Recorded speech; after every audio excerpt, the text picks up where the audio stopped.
Isang hininalang drug din ang tuluyang nabuwag sa bisa ng sinagawang anti-illegal drugs operation ng mga otoridad sa Misamis Oriental. Sa naturang operasyon, 3 individual ang naaresto na hinihinalang sangkot sa pagpapatakbo ng illegal na aktibidad.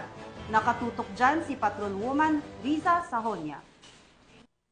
Matagumpay na nabuwag ang isang drug den kasabay sa pagkaaresto ng 3 individual na mga sangkot sa illegal na droga sa isinagawang anti-drug operation ng Provincial Drug Enforcement Unit 10, PDEA 10 at Upol Municipal Police Station sa Barangay Malanang Upol, Misamis Oriental nitong ika-9 ng Hulyo taong kasalukuyan. Sa isinagawang anti-drug operation ng operatiba ay matagumpay na nabuwag ang isang drug den at pagkaaresto ng 3 suspect na nakuhanan ng 8 gramo ng hinihinalang shabu na may standard drug price na 54,400 pesos. Naharap ang mga suspect sa kasong paglabag sa RA 9165 o Comprehensive Dangerous Drugs Act of 2002.